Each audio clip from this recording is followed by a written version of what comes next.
ketika menghadap Allah Subhanahu wa taala, kita membawa bekal ketakwaan, membawa hati yang selamat, qalbun salim, sehingga kita dipanggil oleh Allah, yarji'i ila rabbika radiyatan mardiyah fadkhuli fi ibadi wadkhuli jannati.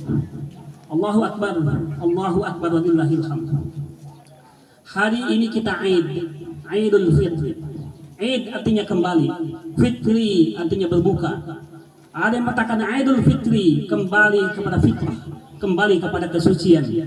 Setelah kita digembleng selama lebih kurang 30 hari, sebulan penuh di bulan Ramadan ini, maka kita digembleng oleh Allah Subhanahu wa taala madrasah Ramadan, universitas Ramadan. Kita digembleng dengan tahajud kita, kita digembleng dengan tarawih kita digembleng dengan tilawah kita digembleng dengan semua aktivitas ibadah, sehingga rohani kita, sehingga spiritual kita dinaikkan oleh Allah Subhanahu wa taala. Tetapi sesungguhnya Ramadan bukan akhir segalanya. Maka Aid Al-Qarni dalam kitabnya mengatakan dengan terjemah bahasa Indonesia, Ramadan kan hidupmu. Artinya Ramadan ketika kita tarawih, maka di Ramadan kita harus rajin tahajud. Ketika kita Ramadan rajin tilawah Quran, maka setelah Ramadan kita harus lebih meningkatkan lagi baca Al-Quran. Karena ini adalah bulan Syawal. Syawal artinya peningkatan kualitas ibadah, peningkatan kualitas amal kita kepada Allah Subhanahu wa taala.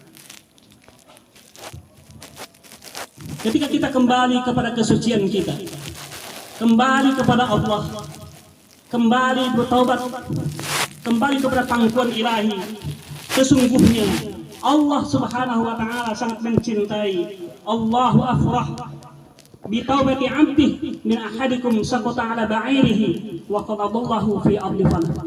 Sesungguhnya Allah itu bergembira dengan taubat hambanya, melebihi kegembiraan seseorang di antara kalian yang menemukan kembali unta yang telah hilang di suatu tanah yang luas. Hadis riwayat Bukhari dan Muslim. Allah umpamakan hadirin manusia yang belum berdosa, manusia yang belum menista, manusia yang penuh kemaksiatan. Allah umpamakan seperti seorang musafir, seperti seorang pejalan yang ketika dia membawa tunggangannya lengkap dengan perbekalannya. Ketika itu hewan tunggangannya anggaplah unta, maka lari dengan membawa perbekalan. Maka di tengah tanah yang gersang, di gurun pasir yang panas, maka dia ketika kehausan, ketika dia kelaparan, dia bingung. Kenapa? Karena hewan tunggangan yang dia bawa itu lari. Karena saking capeknya dia berteduh di sebuah pohon, saking putus asanya dia pun tertidur. Tetapi ketika bangun dalam keadaan putus asa, tertidur, tiba-tiba hewan tunggangannya yang tadi hilang jauh, maka kembali kepadanya. Maka si pejalan ini, si musafir ini bergembira sekali karena dia hewan tunggangannya, membawa perbekalannya kembali kepadanya. Maka kegembiraan ini, kegembiraan seorang musafir ketika kembali hewan tunggangannya, ketika kembali membawa perbekalannya, itu lebih bahagia Allah dibandingkan si musafir ini ketika hambanya kembali, ketika hambanya Aid kembali bertobat kepada Allah Subhanahu wa taala dari lumuran dosa dan nista. Allah sangat bergembira hambanya yang bertobat. Innallaha yuhibbut tawwabin wa yuhibbul mutatahhirin. Allah mencintai hambanya at-tawwabin yang kembali kepadanya, yang bertobat kepadanya, al-mutatahhirin yang mensucikan jiwanya. Tidak ada manusia di muka bumi ini yang bersih, termasuk khatib yang menyampaikan pada pagi ini. Semua kita pernah berdosa, semua kita belum menista. Hanya saja Allah tutup aib-aib kita. Hanya saja Allah tutup aib khatib. Hanya saja Allah tutup dosa-dosa kita. Hanya Allah saja tutup aib-aib kita.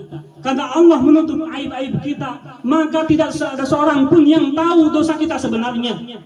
Inilah bentuk kasih Allah kepada kita.